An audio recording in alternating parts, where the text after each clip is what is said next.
Hello and welcome to Background Briefing, available 24/7 at backgroundbriefing.org. I'm Ian Masters, and today we'll examine a number of stories and issues in the news. We'll begin with mounting evidence the MAGA spell has been broken and that the obvious damage Trump is doing to America is finally arousing a silent majority to end his destructive reign of error, incompetence, and chaos. Joining us is Rick Wilson, a renowned political strategist, infamous ad maker, writer, speaker, and political commentator. A 30-year veteran of national Republican politics, he got his start in the 1988 presidential campaign of George Herbert Walker Bush. In December of 2019, he founded the Lincoln Project, and his books include Everything Trump Touches Dies and Running Against the Devil, A Plot to Save America from Trump and Democrats from Themselves. He writes at therickwilsonsubstack.com, where his latest article we will discuss is About Last Night, MAGA Reeks of Death. Then we'll assess what Trump could do to rig the next election and how the recent election results indicate it will be harder for Trump to overcome a blue wave that could sweep the Democrats into control of the House and possibly the Senate next year. Joining us is Dr. Michael McDonald, a professor of political science at the University of Florida. He is the principal investigator of the Public Mapping Project, a project to encourage political participation in redistricting, and also is the director of the United States Election Project. His latest book is From Pandemic to Insurrection, Voting in the 2020 U.S. Presidential Election, and he has done a voting analysis of the 2025 election for the University of Florida Election Lab, available at michaelmcdonald.substack.com. Then finally, with former Speaker Nancy Pelosi announcing she is retiring, we will speak with John Lawrence, a visiting professor at the University of California, Washington Center, who worked in the House of Representatives for 38 years and served as House Speaker Nancy Pelosi's chief of staff for 8 years.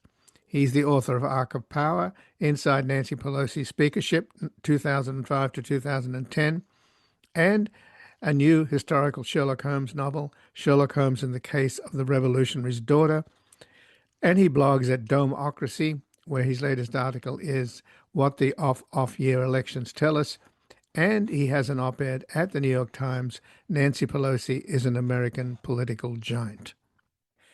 And before we begin with our tax dollars paying for the bombing of innocents abroad and racist thuggery at home, as families are ripped apart and neighbors disappeared from our streets, shops, and schools, we find ourselves at a moral moment when America's better angels have to be mobilized against a cruel and corrupt regime enabled by political cowardice and judicial blindness. The only way to save our democracy from its current descent into fascism is a massive mobilization of people power against a plutocratic-funded 2026 Trump campaign of voter suppression and intimidation by masked government thugs. As Trump cowers the owners of the press and defunds public broadcasting, Background Briefing needs your support to keep providing a reality-based daily briefing that exposes the regime's malevolent machinations to protect and defend our constitutional rights and freedom of speech and assembly. We ask you to make a tax-deductible donation at backgroundbriefing.org/donate or at our foundation, publictruthmedia.org, and thank you for defending the home of the brave and the land of the free. And joining us now is Rick Wilson, a renowned political strategist, infamous ad maker, writer, speaker, and political commentator, a 30-year veteran of national Republican politics. He got his start in the 1988 presidential campaign of George Herbert Walker Bush. And in December of 2019, he co-founded the Lincoln Project, and his books include Everything Trump Touches Dies and Running Against the Devil, A Plot to Save America from Trump and Democrats from Themselves. And he writes at therickwilsonsubstack.com, where his latest article is About Last Night, MAGA Reeks of Death. Welcome to Background Briefing, Rick Wilson. Ian, thanks for having me. Well, thanks for joining us. And Rick, your article, MAGA Reeks of Death, ends up with saying it's time for us to finish the job and put MAGA in its political grave. In the acceptance speech or the victory speech after the overwhelming passage of Proposition 50 here in California, Gavin Newsom, the governor, warned that the battle has just begun, that Trump will do anything and everything to rig the next election and prevent the Democrats from taking over in the midterms, and that we have to wake up to that reality. So it seems to me that we maybe can celebrate what happened on Tuesday night, but now's the time to roll up your sleeves. And what's the strategy? Ian, it really is. And the strategy is threefold. The first thing is to take the gift the voters have given the Democrats, and that is the gift of understanding where they are. They are responsive to messages about their economic security. They're responsive to messages about affordability, about the cost of living, about the quality of their lives. Those were the things that cost the Republicans so much in Virginia and New Jersey, and even in places like Georgia and Florida for local races. Across the country, you heard one message, and it was, this is where we're at. We're scared. We think the economy's gone off the rails. We think that the world is going in the wrong direction. And if Democrats can become the channel for that, they will have an opportunity to move well beyond the Republican culture war traps that the GOP is very good at throwing in their path, and to go out and win a very big election in 2026. The second tier of this is to hang all of Trump's uh, economic and corruption sins around every Republican.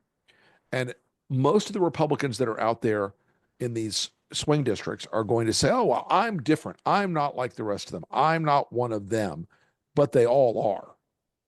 And we all know it. And so uh, uh, putting the all the negative attributes that Trump has with the voters right now, 2/3 of America thinks he's doing a bad job.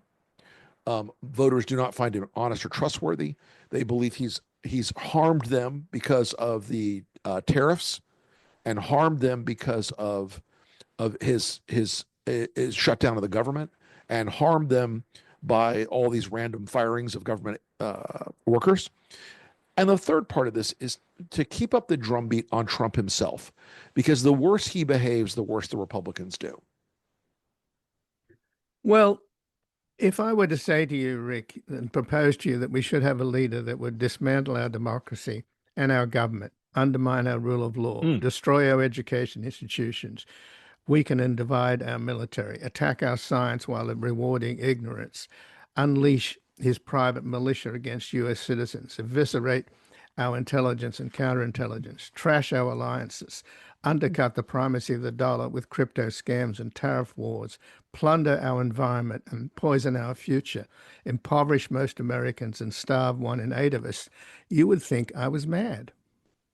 We have reached a point, though, where the reality of what people understand about the damage he is doing has matched or exceeded the rhetoric.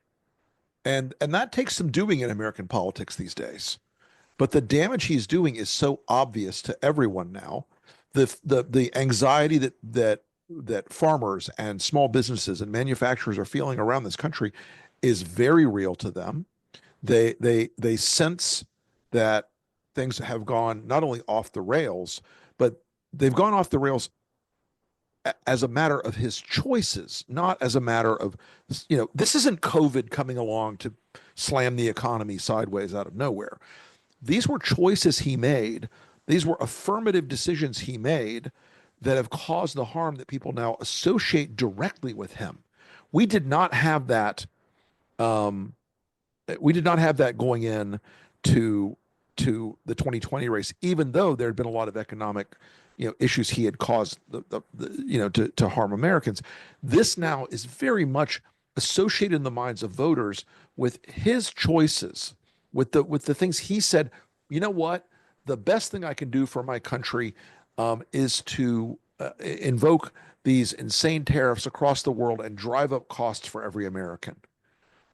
They know it. He's defended it till as they say in the South, till the last dog dies. But it was always a bad plan, but now it has become a spectacular catalog of failures in the minds of voters. And Democrats, if they stick with talking about economic issues, they have a superpower right now that I think is teeing them up to win much more than they might have otherwise in 2026. I think they've got a real reason to look at not 6 or 7 or 10 House seats, but 25 or 35 House seats. We are going into an economic moment that looks a lot more, um, an economic and political moment. It looks a lot more like 1994 or 2010 than it looks like even 2022, which was a very good year for the Democrats.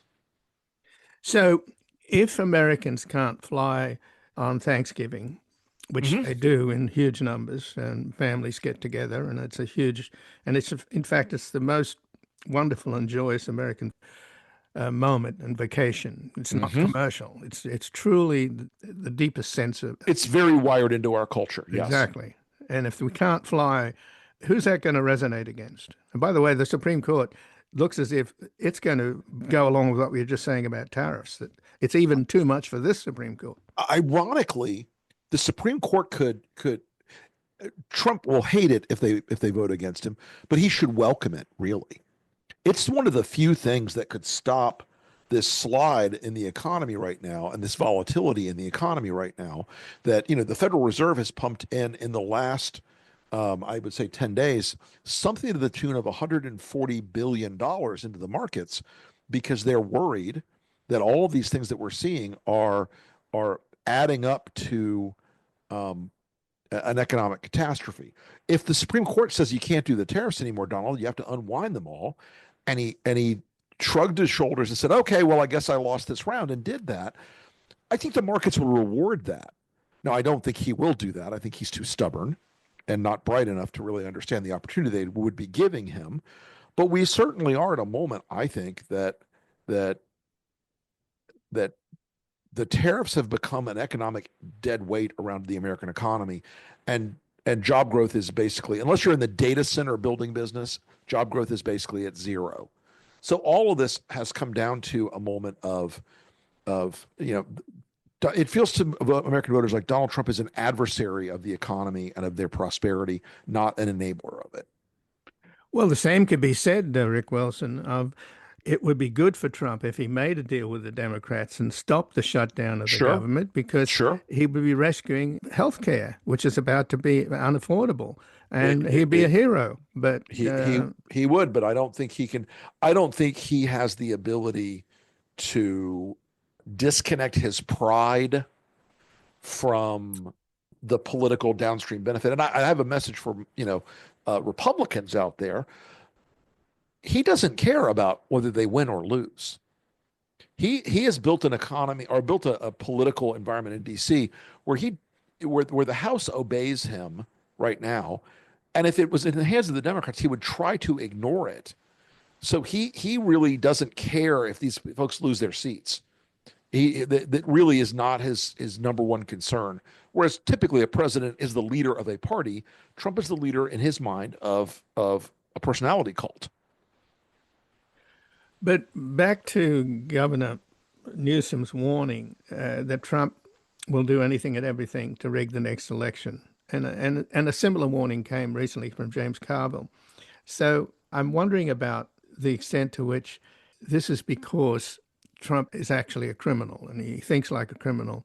And, Mm-hmm. law-abiding citizens are always at a disadvantage against criminals because criminals push the envelope and do stuff that you wouldn't even imagine Right. they could do. And the efforts to bring this guy that's been one step ahead of the sheriff all of his business life and all of his political life, bring him to justice have failed because he has been one step ahead. So this is what I'm concerned about is I'm not how, saying he's a bad criminal. He's a pretty good criminal. yeah, well, and he said I could shoot somebody on Fifth Avenue and wouldn't lose a Mm-hmm. vote. That's proved largely true. It But is. It but has. maybe trashing the East Wing of the White House. Do you think that was a bridge too far? It certainly upset me. I just find it. It had an emotional impact on a lot of people, myself included. It had an emotional impact on a lot of people that I think um, it really brought home to a lot of voters just the contempt he has for tradition and history and and the possession of the White House has always been ephemeral. It has always been temporary. It has always been something that you win, you earn, and you relinquish. And people always tried to leave it better than they found it. And in this case, his idea that he's going to put in this obscenity ballroom um, has offended a lot of Americans in a really profound way. It really has shocked them to a point that surprised even me, frankly. Right, but if it's not stopped, it will be a permanent insult to us all. It'll just be this massive white elephant that's going to completely distort that building. And Well, as I've said, I will volunteer to go with the earth movers and help tear it down and to help tear out the obscenity of the disco patio in the rose garden. This is a this is a really, I think, interesting promise any Democratic candidate should make, that they're going to just say, I'm going to restore the honor and dignity and history of the White House. Don't talk about you're going to tear the ballroom down. Just say you're going to restore the White House, because it's a symbolic restoration. It is something that will say to Americans, this is no longer a place where billionaires are going to come in and get what they need, no matter what. And it's no longer a place where we're going to sell out this country to, random foreign countries that hand the president a free private jet, or countries that do a deal, a branding deal with the first family. None of that's going to be in this White House anymore in the future. And I think that would really change the game for a lot of people. but also, shouldn't the Democrats in this upcoming midterm run against the fact that we don't have a legislative branch? I mean, I talked to Will Bunch of the Philadelphia Inquirer the Hmm. other day, who did a piece saying that Hitler burned the Reichstag in order to be able to dissolve his parliament. And that's the first thing dictators do, is get rid of their parliament.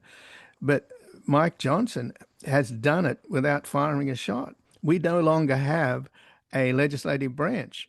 And We really don't. the Democrats should say, vote for us because we'll restore checks and balances. Look, I think it's you don't phrase it like that for average voters, but No. you do tell voters we're going to stop the chaos.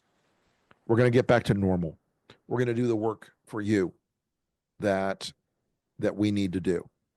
And and telling people that, even people who like Trump, even people who enjoy Trump, from a sort of political entertainment perspective, they are increasingly showing in the survey work and the polls and the data we see an exhaustion with it. They're tired. They don't want to play the game anymore. They would really like the world to go back to something that feels and sounds and is normal. And they don't expect a government of entertainment and chaos. They expect a they expect a government of responsiveness and care and responsibility. And I think if you tell them we're going to stop the crazy, because over and over again, we've been telling voters this year in Virginia, the work we did there, and in other states, a simple phrase: "This is crazy, and Trump is hurting you." And being able to phrase it like that for voters, instead of the rule of law or legislative procedure, they get that. They know, the price of gas and groceries is unspendable. They feel it. They see it. They're in the grocery store. They're in, you know, a grocery store, and the receipt is not something you can spend politically. The gas the gas pump is not something you can spend politically. They feel it. They see it. They know it. And none of this feels normal. None of this feels right. And that whole idea of this constructed unreality that Donald Trump has brought in trillions of dollars from the tariffs and all this stuff, it doesn't work for anybody. They don't believe it anymore. And so there's a real opportunity here to dismantle that illusion. So, just in the last couple of minutes, then, Rick Wilson, before the last election, I drove up to San Francisco a few times, and at every mile there was a sign along Highway 5, which is in the middle of nowhere, Yep, yep. where all you have is Christian music and Oh, I know the drive. but every mile it had a simple sign that said Trump Vance will make food and gas affordable again. Hmm. And I thought to myself, boy, that really is clever. And Oh, it was a. the Democrats had the Mhm. opposite. They had this incoherent.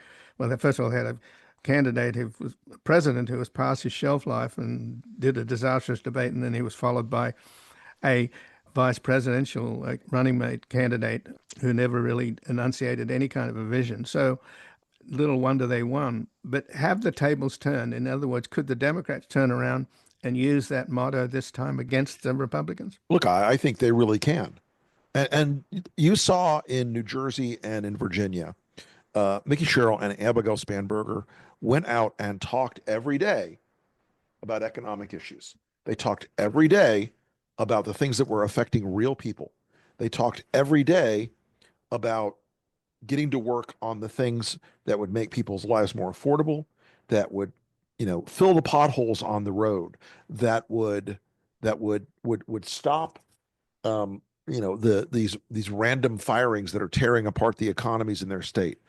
That would stop this placing government in the hands of a bunch of Silicon Valley and Wall Street guys, and leaving every other working person outside not just not at the table, but outside the building. So they did a really good job of that, and I think it was a compelling a compelling degree of focus and discipline that when you tell that economic story the right way, you are talking about things that are directly and immediately relevant to American voters. And God love my Democratic friends, but a lot of the things they love talking about are not the things they need to talk about. They need to be talking about the economy, and they need to talk about the price of gas and groceries and all those things. Some of the things they want to talk about are not as salient with the voters as they would like them to be. And maybe those are things that should be more salient with the voters, but the economy and affordability has absolutely slammed every other issue into 10th place. Well, Rick Wilson, I thank you very much for joining us here today. Happy to be with you as always.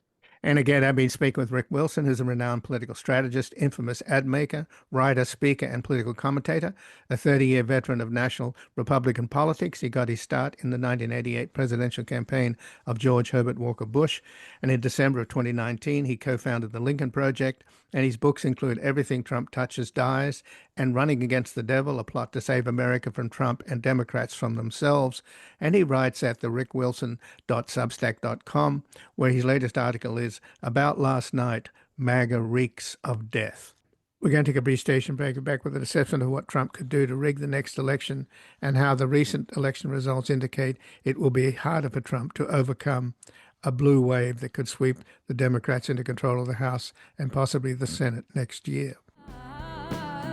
We can go on and keep pretending, oh, please, Mr. President. Oh, Mr. President. Where's all the money you spend?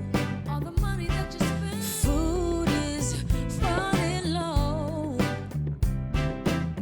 and they have nowhere to go. Quit slowing me down. I ask you to have mercy on us, Father. Welcome back. I'm Ian Masters, and this is Background Briefing, available 24/7 at backgroundbriefing.org. And joining us now, Dr. Michael McDonald, a professor of political science at the University of Florida.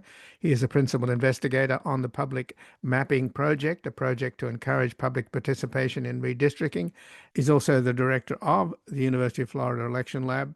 His latest book is From Pandemic to Insurrection, Voting in the 2020 U.S. Presidential Election. And he has done a voting analysis of the 2025 election for the University of Florida Election Lab, available at michaelmcdonald.substack.com. Welcome to Background Briefing, Dr. Michael McDonald. Oh, great to be with you again. Well, thanks for joining us. And in the victory speech after Tuesday's overwhelming passage of Proposition 50 here in California, California's Governor Gavin Newsom warned that Donald Trump will do anything and everything to rig the vote to ensure that the Democrats don't take over the House in next year's midterms. How seriously should we take that warning, do you think? Well, there were certainly attempts to rig the maps in Texas and North Carolina, and there are other attempts underway with varying levels of success in Republican states. So we can certainly see, in terms of trying to upset the balance of the districts, Trump put a lot of pressure on Republicans in state legislatures and state governments to try to manipulate the elections in his favor. It's hard to say at this point. I know that there were observers that the Department of Justice sent to California and New Jersey during the elections on Tuesday. There were no incidents that were reported around those observers. It, at least for this election, things went okay without a significant amount of federal interference with the election. So it may be that that is the extent, but we can never tell if that's truly what the extent of federal interference could be with the state elections. So, can we speculate about what more could be done? In other words, what other more drastic scenarios could there be? Well, one way in which we would first see any sort of interference would happen during the early voting period. So we'll have our first indications of how the election is unfolding and how voting is occurring during that period. And so here there's a bit of a safety valve. So if something's happening, I'm sure that states will sue and will go into court, and we could see what the courts will say, but we could have restraining orders, preliminary injunctions against the federal government from taking more drastic action that they currently would be doing at that time. So again, in the sort of scenario where there's some sort of interference, we would have early warning signals about it. There's also, after the California election, Trump said that he was going to direct the Department of Justice to look into mail balloting in California. I would expect whatever the federal government would reveal in California would be to say things look like they were conducted fairly because there's plenty of free information. The parties were observing what was going on during the ballot process and all aspects of it. So if there were any indications there was something that was inherently criminal or unfair about how California conducted its elections, we'd already know about it. It wouldn't be something that we would have to do further investigation about. So I don't think that that threat is going anywhere, but that could be a vehicle.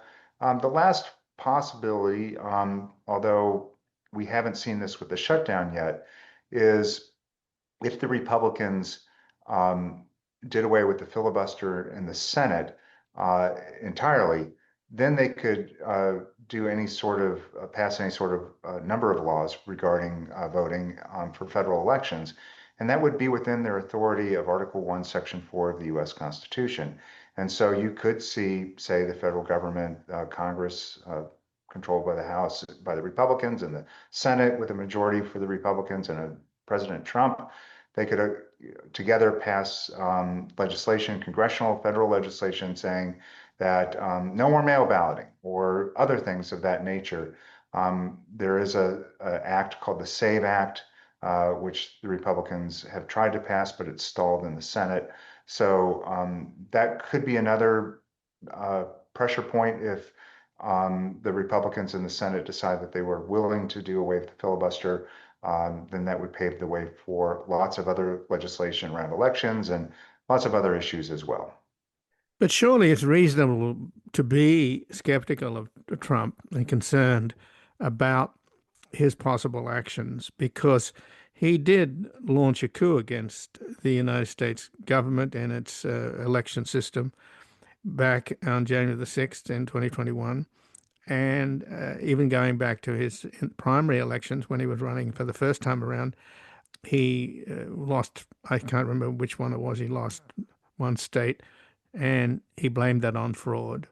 And even when he won in 2016 and was behind in the popular vote, he said that 3 million or 5 million Mexicans voted illegally.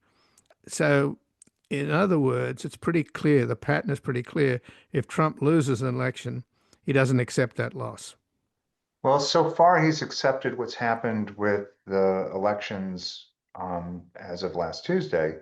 So there's that. I mean, you're absolutely right. It's difficult to predict what Trump will do. I don't think anyone really can. But I would just say we have to see what he would do. And I agree that there's the possibility that he will take more forceful action in advance and in the aftermath of the 2026 midterm elections. Because if Democrats control the House of Representatives and if they manage to get control of the US Senate, there would be investigations, congressional hearings over things that the Trump administration is doing, and it would be the Democrats who have control of those hearings, not the Republicans. And so that would put the Trump administration in an uncomfortable position and something you would rather avoid. But, if I were to say there's one thing against that would be that Trump's not on the ballot on 2026, and he only really seems to care about himself. So he might care about those investigations that are coming from Congress, but the fact that he's not on the ballot himself in 2026, he may not care to the same degree that he would if it was an election where he was actually on the ballot. So the Republicans currently hold a very thin majority in the House, 219 to 214. They've already gerrymandered Texas on Trump's orders, if you will. And that's the retaliation has been here in California by Newsom to hopefully pick up 5 seats for the Democrats, or 5 extra seats. And that could, I don't know whether in Texas the Republicans will get all 5 that they're hoping to get. Maybe they won't, but most people think they will get, most of those. Already in Missouri, where the Republicans picked up 1 seat along with 1 seat in North Carolina through gerrymandering, a citizen-led initiative is trying to block that from going into effect. So what can happen along those lines, Michael, like what's happening in Missouri? Well, let's first understand what happened in California is asymmetrical to what happened in Texas. Texas already had a very strong partisan Republican gerrymander. California had a nonpartisan, bipartisan commission draw the districts, and so it was not gerrymandered nearly to the degree that Texas already was. And so what happened in Texas was moving the needle a little bit towards the Republicans, but what happened in California was moving the needle a lot towards the Democrats. And so those gains in California for the Democrats will more than offset what happened in Texas and probably more than offset what happened in North Carolina. We still have to see how this plays out. Kansas Republicans threatened to hold a special session for redistricting, and then they backed off. And so we may have yet to see something out of Indiana from the Republicans. On the flip side, we've got possibilities out of Illinois and Maryland to draw districts in those states. So we're a long way from understanding where things stand with the overall map. But even in those states where the Republicans could do gain additional advantage, they've already got fairly strong maps. And so it's just difficult for them to push things further. The other thing I would point out is that these elections on last Tuesday, there was a 10-point swing towards the Democrats. So I mean, and we were seeing Democrats win in places like Mississippi with the state Senate flipping Republican-held seats there, and so places that you don't expect the Democrats to do well, the Democrats were winning. And so in that political environment, this is like building, for what the Republicans did in Texas is like building a sandcastle in front of a big wave, that blue wave that's going to come in the 2026 election. And it's just going to get washed away. They can shore up a little bit, but they're not going to be able to shore up enough those districts that they're going to be able to withstand a 10-point swing towards the Democrats. One other thing I'd say about the polling and why we might be a little suspicious too that maybe this wave is going to be bigger than what the polls show is that the polls consistently underestimated the Democrats in those odd-numbered year elections that we just saw. And so I don't think the pollsters have good assumptions at the moment about what the electorate looks like. of course, a midterm electorate, there'll be more energy around that than in these odd numbered year gubernatorial elections. But I, I just suspect that there's a real um, disparity of enthusiasm. It showed up in a CNN poll recently where the Democrats have a 21 percentage point advantage over enthusiasm for the 2026 elections. Things are going to have to fundamentally change for the Republicans in the electorate. And I just don't, in order for them to even have a chance in the 2026 elections, even with all the redistricting going on, and I just don't know what's going to be that stimulus. I mean, the economy is not doing well. Tariffs continue to drive up inflation. We've got healthcare costs that are going to, on the horizon unless we get some sort of compromise over the budget. So I don't know what the stimulus is going to be that the American people are just suddenly going to turn around and say, oh yeah, we're not. Suddenly Republicans are much more enthused and Democrats are all dispirited about what's happening in politics and elections. So, Michael, what do you think about the Supreme Court getting rid of Section 2 of the Voting Rights Act, which many people interpreted from the oral arguments that that was their intention? Could that happen before the midterms? So, because some of the analysts say that the Republicans could pick up about 12 extra seats before one vote is cast, effectively getting rid of all of the black legislators in representing the South in what could be described as a return of Jim Crow. Yeah, it's a possibility. I did listen to those oral arguments that were before the Supreme Court. There would have to be a ruling made sometime in like January or February of next year by the Supreme Court, and that would give the green light for southern state legislatures to start doing the redistricting. But it's a little tricky on this.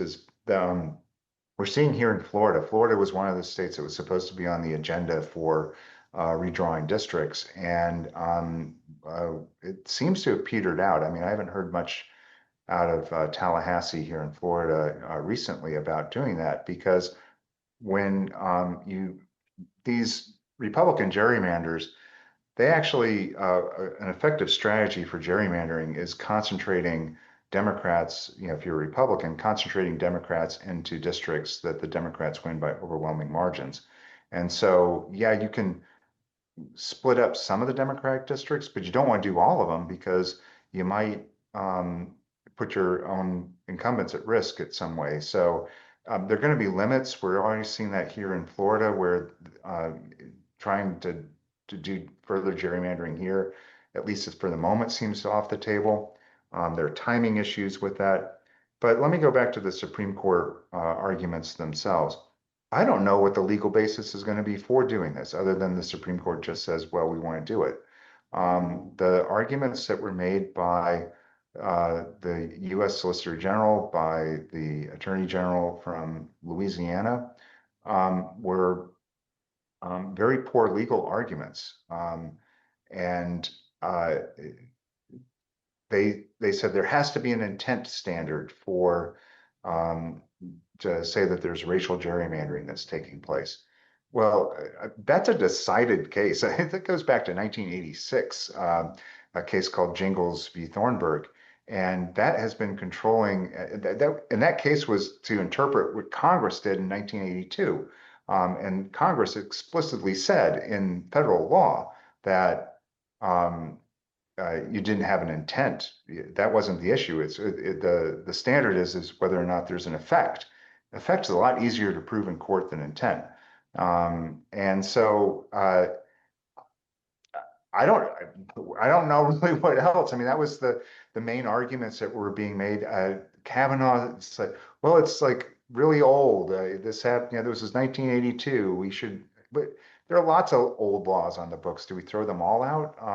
And why here? And so I don't know what's going to happen with this case. And what my takeaway from after hearing those oral arguments was that I just don't even know what, like, the Supreme Court, how they're going to unwind this. Could they do it as on a very narrow technical ground, and so that would narrow the ruling on what the Republicans could do? That would be a possibility. Could they do nothing? Could they do away with the whole act. So there's a lot of uncertainty here as to what the Supreme Court's actually going to do. But I'll go back to something I said earlier. If Republicans wanted to really do away with the Voting Rights Act, they have the ability right now, just as they do with the government shutdown, do away with the filibuster. And then they would be able to push through whatever bills that they want to do, including rescinding the Voting Rights Act. So there's a whole other pathway there that if Republicans really wanted to take it, they could. And that's what President Trump is urging them to do. But just in closing here, Michael, Governor Newsom called on his fellow governors in blue states to help in this counter gerrymandering that's underway. And I was just wondering what they can pick up. I mean, for example, in Maryland, there's only one seat that they could pick up.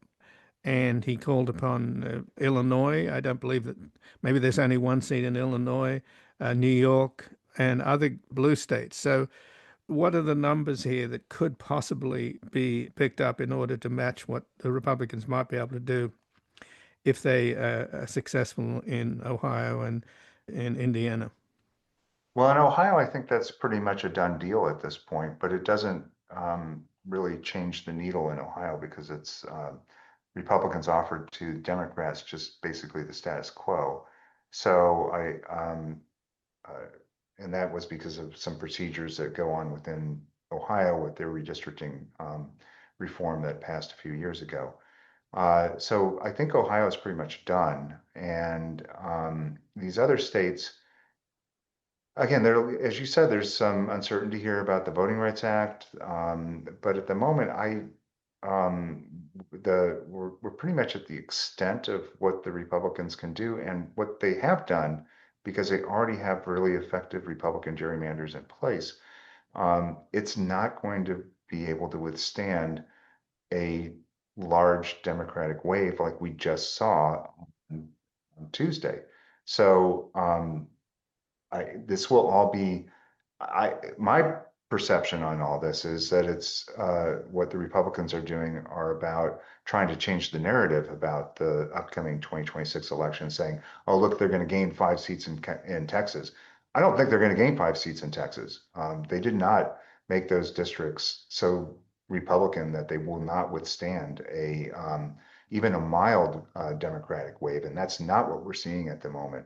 So maybe 2 seats that the Democrats lose out of Texas, and that's with just a small Democratic wave happening. But if what happened on Tuesday happens nationally, I mean, we're going to see the Democrats winning, near supermajority in the Virginia House of Delegates. You had to go back to the 1980s to see that number of seats that Democrats had. Democrats winning seats in Mississippi that were Republican controlled. I mean, that's the sort of thing that we're going to be looking at. And it's going to be, really the question is going to be more about, do the Democrats take the Senate? I think the House is going to be something that is pretty much going to be a done deal. But again, a lot of uncertainty. Things can change between now and then. There's the wild card of the Voting Rights Act and what Republican states in the South could do if they truly tried to maximize their advantage. So we may be having this discussion again in a few months, and maybe I'll have a different opinion then. Well, I thank you for joining us here today, Michael. All right, good to be with you. And again, I've been speaking with Dr. Michael McDonald, who's a professor of political science at the University of Florida. He is a principal investigator on the Public Mapping Project, a project to encourage public participation in redistricting. He's also the director of the University of Florida Election Lab. His latest book is From Pandemic to Insurrection, Voting in the 2020 U.S. Presidential Election. And he's done a voting analysis of the 2025 election for the University of Florida Election Lab, available at michaelmcdonald.substack.com. We're going to take a brief station break, back talking to the former Chief of Staff of former House Speaker Nancy Pelosi, who's just announced she is retiring. Vote 'em out, vote 'em out, vote 'em out, vote 'em out. And when they're gone, we'll sing and dance and shout. Then bring some new ones in, and we'll start that show again. And if you don't like who's in there, vote 'em out.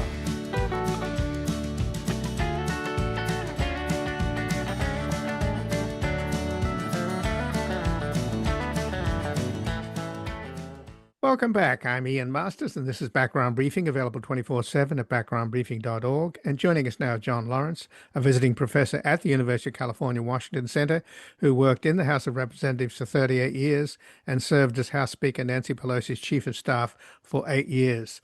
He's the author of Arc of Power, Inside Nancy Pelosi's Speakership, 2005 to 2010, and a new historical Sherlock Holmes novel, Sherlock Holmes in the Case of the Revolutionary's Daughter. And he blogs at Domocracy, where his latest article is What the Off-Year Elections Tell Us. And he has an op-ed at the New York Times, Nancy Pelosi is an American Political Giant. Welcome to Background Briefing, John Lawrence. Thank you, Ian. It's good to be back with you. Well, thanks for joining us. And you describe your former boss that she ran her caucus in the House with an iron fist inside a velvet glove. So that's a pretty interesting and graphic description, and I take it it's pretty accurate. She was incredibly gracious. She was very understanding of her members, their personal issues, their political concerns.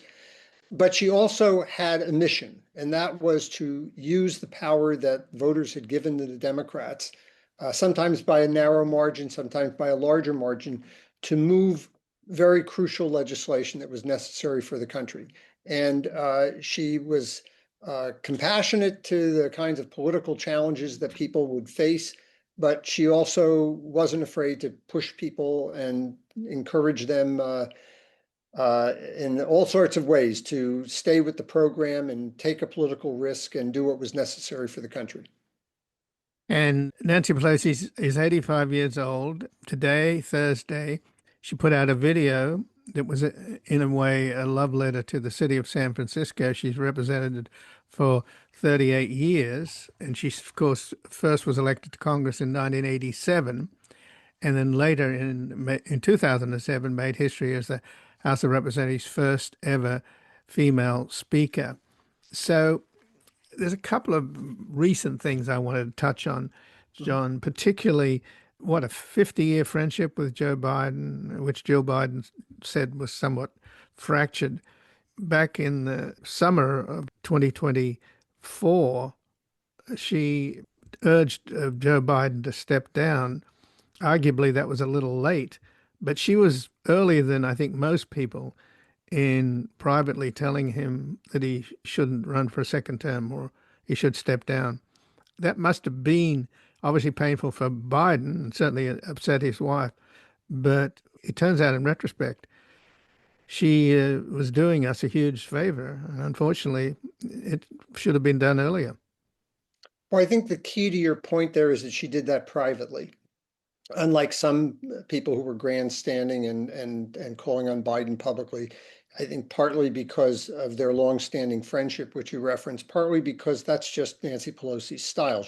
Doesn't want to embarrass somebody. She doesn't want to put them in a difficult position, but she's driven by empirical information. She's driven by polls. She's driven by hard votes and by election outcomes. And I think she looked at the polling, which pretty clearly sent not a very optimistic message about President Biden's chances. And she didn't feel that his staff was giving him straight information. She felt she had to play that role and confront what was an unwarranted optimism on the part of the White House. I'm sure it was a very, very difficult thing for her to do, but I don't think she had any question in her mind that it was the right thing to do. And I think in retrospect, you would have to say that it was, that even though we didn't win the election, it may have been a lot worse, not only from the standpoint of the presidency, but also from the standpoint of seats in the House of Representatives and the Senate, which, that's her venue, and she has to be concerned about how the presidential campaign is going to impact the strength of the House Democratic Caucus in the aftermath. So she did what she had to do. She did it discreetly, but decisively, and I think those are the ways Nancy Pelosi always operated. But she also did it because she genuinely thinks that Donald Trump is evil and dangerous and has been a catastrophe for the United States. Yeah, I don't think there's any question about that she saw in Trump what has taken a very long time for other people to recognize, and that is not just a disinterest in the art of governing, but a destructive influence on democratic institutions, democratic with a small d, on the balance of power, the separation of powers, respect for the Constitution, respect for basic rights, free speech, freedom to demonstrate, freedom to have a decent life. And these are things that President Trump has trampled on unceasingly, particularly in the second term. And I think that Mrs. Pelosi understood that she had to, and the Democratic Party had to hold him accountable. And that, of course, they did in the impeachment in the last Trump presidency. And I think they've tried to do that this term as well. Well, I remember, John, of the video of her confronting Trump in the cabinet room in the White House back in his first term. And the vice president was sitting there next to him. And she leaned over close to him across the table and said, "With you, Mr. President, all roads lead to Moscow." And I thought, boy, that confirms a lot of suspicions I have. Does she know something that we don't know about Putin's hold over Trump? I don't know. I mean, I honestly don't know. I remember that meeting that you're talking about, but I think it is important to point out that Mrs. Pelosi spent more time on the House Intelligence Committee than any person that I know of in the history of the House of Representatives, and went from the House Intelligence Committee to being Democratic whip and then Democratic leader and then Democratic speaker, which means that for a period of something in the order of 30 years, more than 30 years, she has had access to the highest levels of intelligence, far more so than the average member of Congress has. It's one of the reasons why when in 2001 and 2002, the Bush administration was trying to whip up the public concern about the weapons of mass destruction in Iraq in order to justify an invasion of Iraq, she was very outspoken while still respecting the confidentiality limitations that she had as a member of the Intelligence Committee and a member of Congress, saying the evidence does not warrant American military involvement. Whatever is driving this passion on the part of President Bush and Vice President Cheney and Secretary Rumsfeld to invade Iraq at enormous costs to the American people and to the Iraqi people, it is not justified by the intelligence information. And those people who knew her were willing to take that as solid evidence that the information was, and that's why she was able to generate a lot of support against that resolution, even though the Democratic leadership, the official leadership at that time, supported President Bush's resolution. So, you know, she has that information. Whether or not she has specific information concerning President Trump's vulnerability to manipulation by Putin, I have no idea. But I do know that she judiciously uses the intelligence information that she's had access to in challenging power that seems to be driven more by ideology than it does by actual intelligence findings. Right, and that authorization, the war vote to authorize U.S. involvement in the Iraq War, Pelosi's voice was incredibly important. But unfortunately, Senators Hillary Clinton, John Kerry, John Edwards, a number of important Democrats voted along with George W. Bush, and I assume have regretted their vote. Well, again, she's not hesitant to go after her own people, her own party, if she thinks that they're making a wrong decision. You referenced that with respect to President Biden, but it was true of the Iraq War as well. She went after not only those senators, she challenged them, but she challenged the own Democratic leadership in the House. And I remember very clearly when we had a high-level briefing and we brought in somebody from the intelligence community who knew a great deal about Iraq and about counterinsurgency warfare. And he was warning us about how ill-prepared America was for the war and for the occupation that would follow. Speaker Pelosi, well, she wasn't even speaker then. She was the Democratic leader. She warned that it would end up costing America and American taxpayers $1 trillion if we followed this mistaken information. And she was laughed at. She was ridiculed by the Bush administration and by Republicans in Congress for estimating the cost to be that much. Of course, it ended up being $7 trillion, and a war that went on for over 20 years. So she knows what she's speaking about, and she's not afraid to speak truth to power, as she would put it, when she knows her information is accurate. So, John, in the last couple of minutes, what are the Republicans going to do now that they don't have somebody to demonize?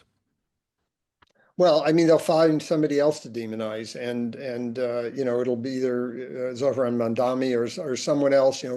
They're very good at doing that. And even I thought that President Trump in his statement acknowledging her retirement was unbelievably ungracious, just calling her names and saying she was the worst speaker in history. I mean, no matter who you are, even Newt Gingrich, for God's sakes, who she was on the Intelligence Committee on the Ethics Committee investigating in the 1990s, said that she was probably the most consequential speaker in American history. So it just shows this reflexive, reactive hostility and partisan anger. I wouldn't pretend that Mrs. Pelosi didn't have her share of partisanship running through her veins, but she also knew when that wasn't the right thing to do. When President Bush came to her in September of 2008 and said, we have a massive crisis on our hands and we need the Congress to act swiftly, she put the partisanship aside. She worked with John Boehner. She worked with President Bush and Secretary Paulson to pass the legislation that prevented probably the worst depression since the 1930s. So to see that kind of reaction against her is, I think, I find it despicable, but it's also very bad history. It just doesn't reflect the kind of role that she played, and that people who have real knowledge of the role she played in Congress over these years recognize her for the record she wrote. Well, as your article, the New York Times says, she's an American political giant compared to this very small man in the White House, who, of course, is destroying the White House in order to build a monument to himself. Yeah, literally. I mean, I find that heartbreaking because it's going to be around forever unless people somehow tear it down. I'll tell you something, Ian, about that. He's going to spend $350 million on that monstrosity that he's building. 4 blocks from the White House is the Mellon Ballroom, which is just as magnificent and already belongs to the federal government. You could rent the Mellon Ballroom. He wouldn't even have to rent it because it's owned by the federal government. You could rent the Mellon Ballroom every day for the next 20 years, and still it would cost less than the monstrosity that Trump is building. So that just shows that it's not enough to have a facility that's there and usable tomorrow morning if you needed it. He feels this compulsion to take money from special interests, all of which have regulatory and legislative issues before the federal government right now, to build this monument to himself. Well, we've run out of time, but I thank you very much for joining us here today, John Lawrence. Thanks, Ian. It's always good to visit with you. Well, thank you. And again, I've been speaking with John Lawrence, a visiting professor at the University of California, Washington Center, who worked in the House of Representatives for 38 years and served as House Speaker Nancy Pelosi's chief of staff for 8 years. He's the author of Arc of Power, Inside Nancy Pelosi's Speakership, 2005 to 2010, and a new historical Sherlock Holmes novel, Sherlock Holmes and the Case of the Revolutionary's Daughter. And he blogs at Democracy, where his latest article is What the Off-Year Elections Tell Us. And he has an op-ed at the New York Times, Nancy Pelosi is an American Political Giant. And this has been Background Briefing. I'm Ian Masters, and I'd like to thank producers Graham Fitzgibbon, Sasha Linden Cohen, and Asher Price. If you missed any of today's program or would like to explore our vast archives, you can find us at backgroundbriefing.org, where we include extended interviews searchable by topic and have made it easier for you to sign up for daily email updates that provide links to resources, articles, and books discussed on the program. Also, you can find links there to subscribe wherever you get your podcasts, and we highly encourage your ratings and reviews on those platforms. Find us on Twitter and Facebook, as well as also now on Blue Sky at Ian Masters Media. And please do help us reach more listeners by sharing the program with friends, family, and colleagues. And to help us sustain this program into the future and ensure it remains free to all, please take a moment to support us by going to backgroundbriefing.org/donate, where your tax-deductible donations, large and small, keep us broadcasting. And I'll be back again tomorrow with another Background Briefing, and I'm always available at backgroundbriefing.org. Bye for now.